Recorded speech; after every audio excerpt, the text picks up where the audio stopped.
atravessaram o rio, era que vou virar aqui. Então olha, pá, manda-me as coordenadas da tua localização, e manda marca aí um ponto de encontro, para aí um bocadinho que eu já vou ter contigo, está bem? Diz? Está a ver? Eu sou um fotógrafo que tem como palco o mundo, não me foco num só terreno. O meu ambiente de trabalho são conflitos sociais, políticos e bélicos.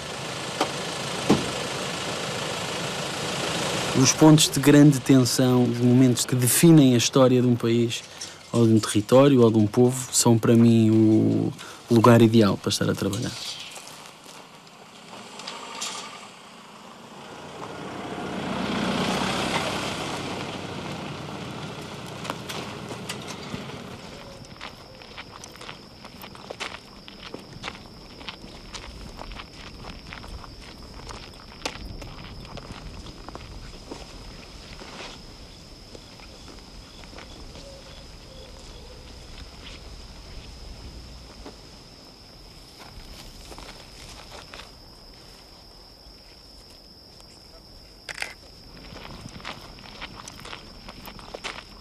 O trabalho surge de formas muito diferentes.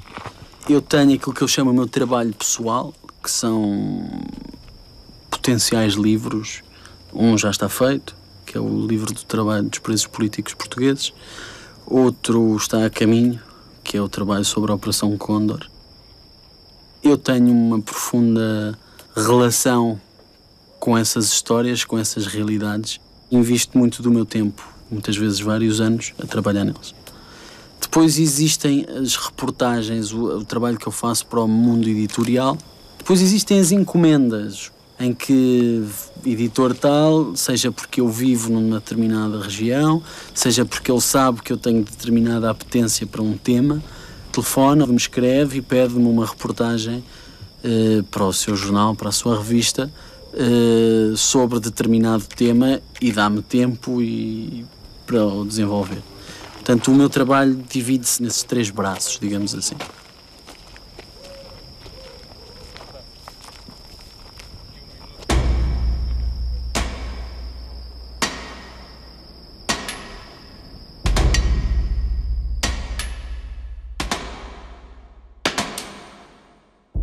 Eu conto histórias. Para mim, cada imagem é um parágrafo de uma história.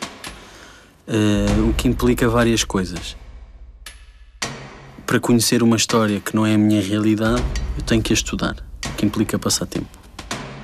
Portanto, eu tento não ser paraquedista, no sentido de chegar a um sítio, estar 5, 6, 7 dias e ir embora, mas também não pretendo fazer parte da paisagem.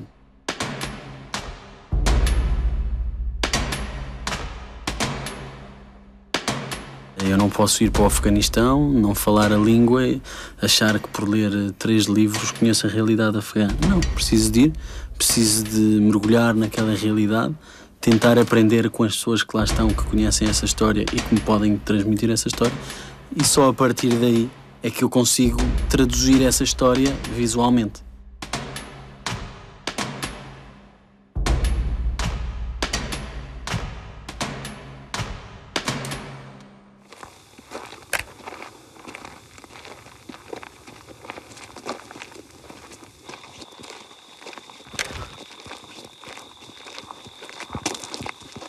Nós podemos ter a pretensão de que o que estamos a contar é a verdade, mas há muitas verdades. E há verdades que, sem nós nos darmos conta, são influenciadas pelo simples facto de estar alguém com a máquina fotográfica ali. A minha preocupação é eu não criar os factos, mas sim vê-los a acontecer. Ou seja, eu não vou recriar coisas que aconteceram, mas sim vou esperar o tempo suficiente para o que acontecer de frente de mim e da minha máquina. A não ser, obviamente, nos retratos. Os retratos são dirigidos. Mas tudo o que se pressupõe que não é um retrato, é uma foto de ação, jamais eu intervenho.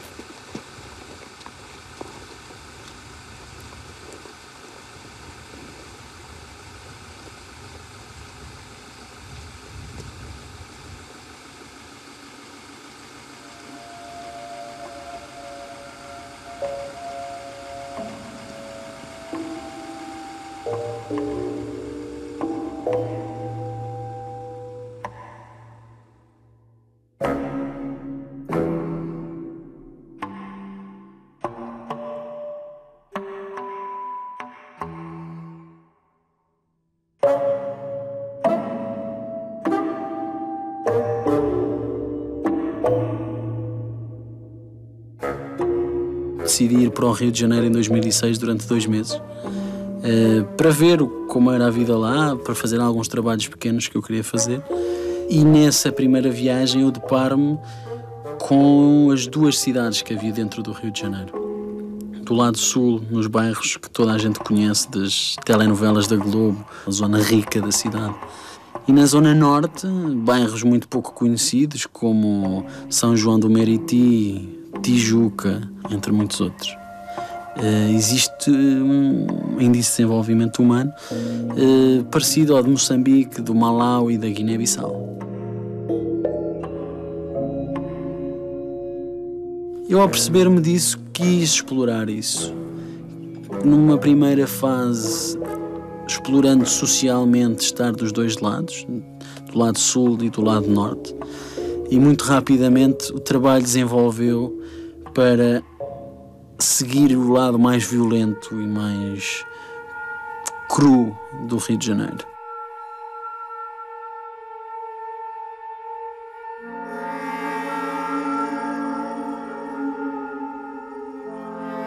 Comecei a acompanhar as operações da polícia, operações essas que a polícia faz nas favelas do Rio de Janeiro, com mais ou menos regularidade, à procura de armas, de carros roubados, de droga, de dinheiro, entre outras coisas.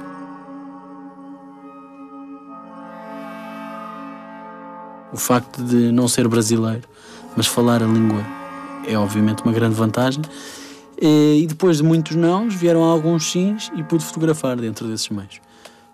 Sempre com a preocupação, como jornalista, de reportar sobre todos os lados possíveis, a polícia, o tráfico e o cidadão comum que vive nas favelas, que não tem nada a ver com aquilo, mas que é apanhado neste fogo cruzado. E a conclusão que eu cheguei é que a vida dos 3 lados é uma vida muito dura.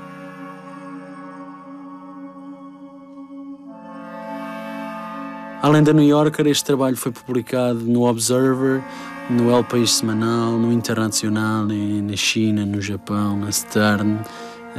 Foi saindo em vários lugares.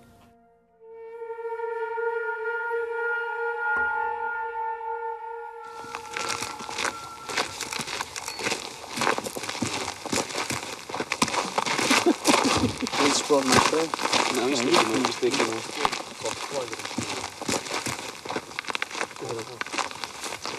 Mas é na casa? Mais ou menos.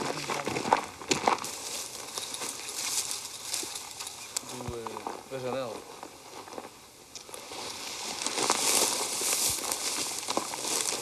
Este é para levar mais longe, não é? Tenta levar este fio ali para cima para o caminho e ainda só aquela. Eu funciono sem guiões. Muitas vezes a história vai muito à frente do que nós podemos imaginar e, portanto, nós temos que seguir aquilo que está a acontecer.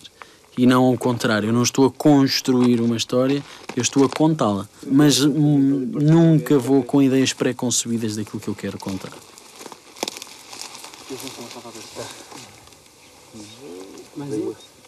Claro que existem pontos de vista ideológicos. Claro que nós tomamos posições. Eu não pretendo achar que eu ali sou transparente. Não sou. Eu estou ali por alguma razão. Eu normalmente escolho estar do lado oprimido e não do lado opressor. Essa tomada de posição existe sempre. Agora, determinado momento, se existe um clique, eu não acho que existe. Acho que é uma formação que se vai construindo nesse sentido. As pessoas morrem, as pessoas choram, as pessoas riem. Esteja lá um fotógrafo ou não esteja lá um fotógrafo. A objetividade é algo muito mais lato. Porque quem sou eu, um português, com uma educação ocidental, para analisar culturas muito distantes das minhas, para analisar eventos que muitas vezes só se vai ter a real noção daquilo que está a acontecer semanas, meses ou anos depois. Mas também isso é um grande desafio, tentar descortinar aquilo que está a acontecer e poder relatá-lo.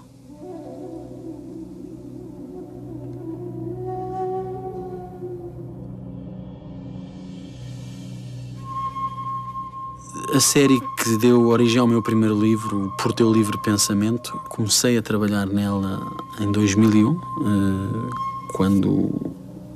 quase quando comecei a trabalhar como fotógrafo, e era uma história muito pessoal. Tinha a ver com dois dos meus avós, neste caso os meus avós maternos, terem passado pelas prisões do fascismo como presos políticos. Todas aquelas histórias estavam a morrer porque eles eram velhos. No caso do meu avô materno, eu nunca o conheci porque ele morreu antes de eu nascer, mas todos os camaradas dele, todas aquelas histórias estavam a morrer. E nas salas de aula dos liceus portugueses pouco se fala do fascismo e pouco se fala dos abusos que o fascismo cometeu.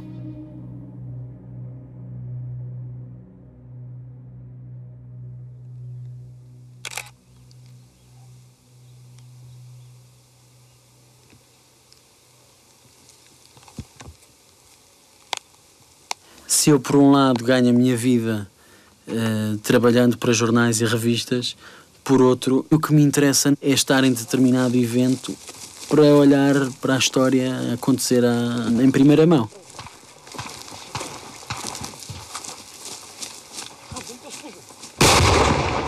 Avança! Bora! Bora, aqui, sempre!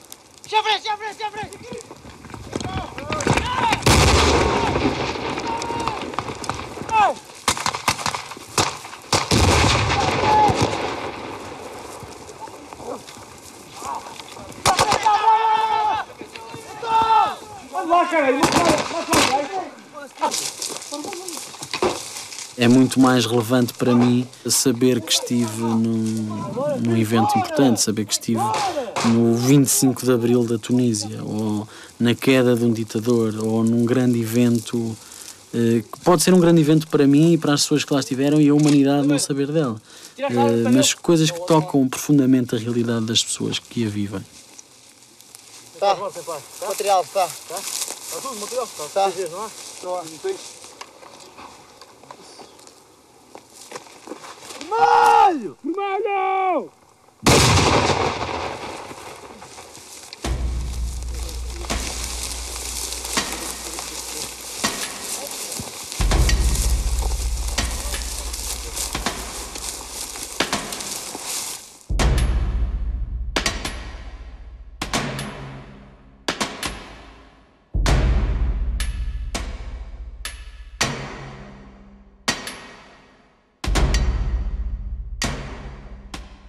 Eu acho que tem que se distinguir entre o humanismo e o humanitarismo. Eu não sou um humanitarista. Eu não estou a fazer trabalho humanitário. Eu acho que o nosso trabalho muitas vezes tem que ser muito frio, muitas vezes tem que ser muito dirigido para poder mostrar aquilo que está a acontecer a alguém que está em casa no conforto do seu lar.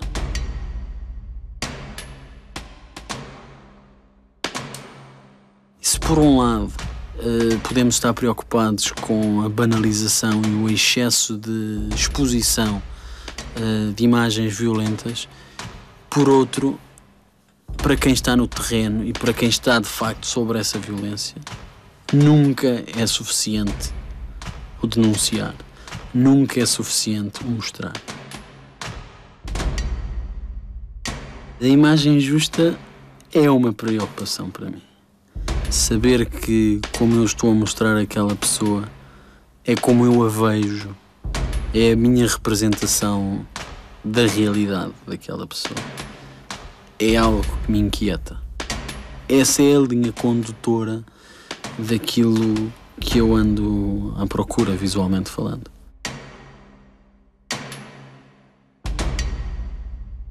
Em janeiro de 2011, começa uma primavera no mundo árabe, começam a cair ditaduras no mundo árabe. Fui para a Tunísia quando começa a revolução.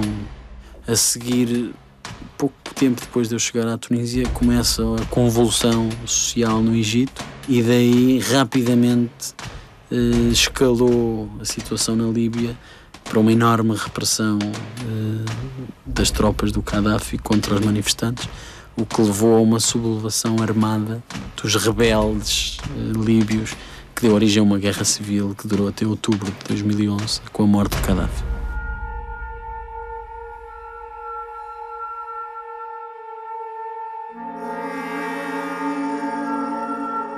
Às portas de Benghazi havia uma cidade a ser construída pelos chineses, que era uma réplica de uma cidade satélite que tinha sido construída à volta de Pequim, e tudo isso tinha ficado em suspenso. E ao andarmos nessa cidade fantasma, começo a ouvir chocalhos de gado. E então comecei a seguir os chocalhos até me encontrar com 2 pastores montados em burros e umas centenas de ovelhas a pastarem no meio da cidade abandonada.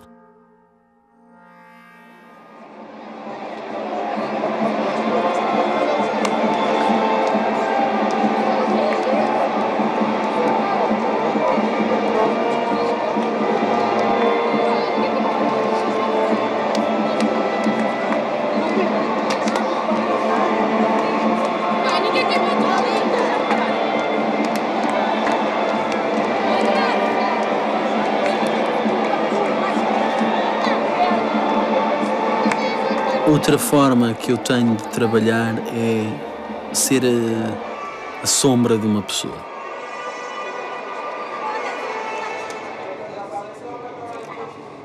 Esta série sobre a Alfama, onde eu estou a acompanhar a fadista Raquel Tavares, ela é sempre muito bairrista e muito efusiva e é muito orgulhosa de viver em Alfama e é a madrinha da Marcha da Alfama. Então eu este ano decidi acompanhar a Raquel durante os ensaios, as marchas e o grande dia, que é o desfile no Pavilhão Atlântico. Este é um trabalho de perfil, chamemos-lhe assim, em que eu me colo a pessoas mais ou menos conhecidas, importantes para o público em geral, um dos quais foi José Sócrates. Tive a oportunidade de o acompanhar na sua pré-campanha em 2005, e depois consegui em 2005 também estar presente na campanha dele, não só acompanhá-lo nas formas mais oficiais, mas sobretudo em bastidores. E também em 2007 estive a acompanhá-lo durante umas semanas para o Jornal El País, para a revista do Jornal El País, tanto em visitas oficiais, trabalhos oficiais, fomos a Bruxelas, e depois, no final do seu mandato, depois da sua demissão e perca das eleições em 2011, eu acompanhei-o nas últimas 24 horas.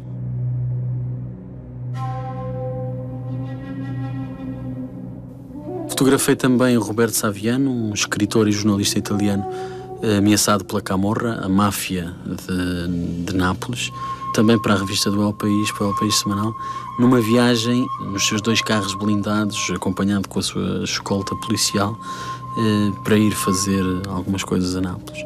Então foram 24 horas a acompanhar o homem dos mais ameaçados da Itália, de um país europeu democrático onde a máfia ainda tem esse poder.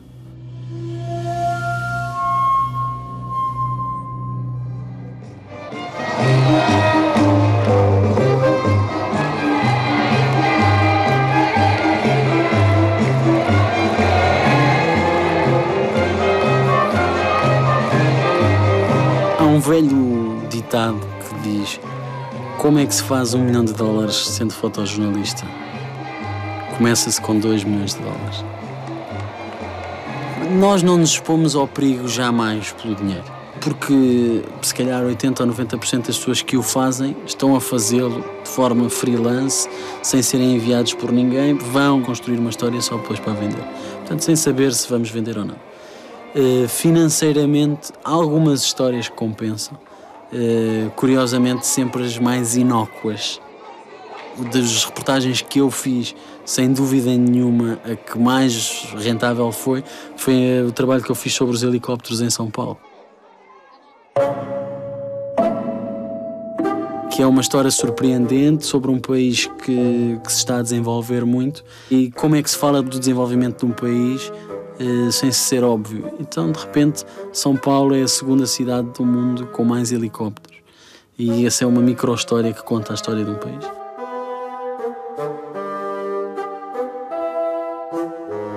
Mas as histórias mais complicadas, mais perigosas e que requerem mais de nós, normalmente não o fazemos por dinheiro, senão por poder contar uma boa história, por poder ter uma experiência diferente do que seria a nossa experiência cotidiana.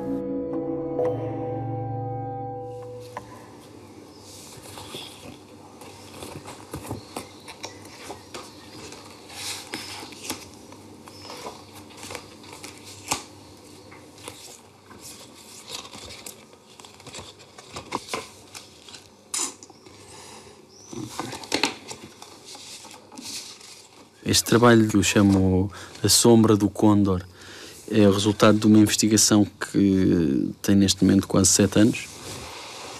Comecei a investigar, a entrevistar e a fotografar o que resta das ditaduras militares da América do Sul, Brasil, Argentina, Bolívia, Paraguai, Uruguai e Chile. Portanto, eu desde 2005 comecei a seguir este tema e estou agora a ponto de o terminar. No que, se tudo correr bem, será o meu segundo livro sobre estes 6 países, os sobreviventes, os julgamentos, os funerais, os lugares de tortura e desaparição. Portanto, será uma tentativa de criar memória visual desse período.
Ainda tiveram a treinar?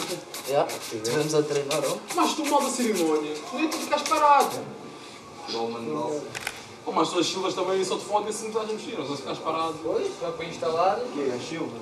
As silvas, tu se instalares, ficas lá assim, não estava a sentar. Nem toda vez devia ter 2.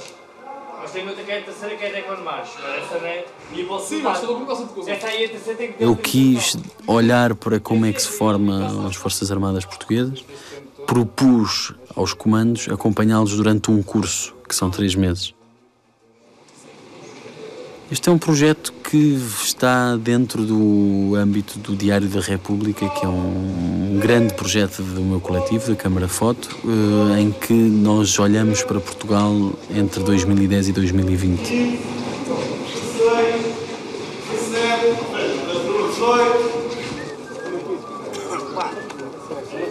Existe quem tenha uma enorme dependência de viver no limite, de estar com a adrenalina em alto. Eu, para manter alguma sanidade mental, preciso de um contraponto. Preciso de momentos em que nada esteja a acontecer e seja eu quem está a definir o ritmo, quem está a ir fazer entrevistas de 5 ou 6 horas a um ex-preso político e depois decida onde é que vamos fotografar e a que horas e com que luz. Preciso desse balanço para poder ter uma vida normal, para poder voltar a casa e achar que o preço dos ovos que está muito caro e esse tipo de preocupações cotidianas.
Os mistérios do mar estão de volta à RTP2.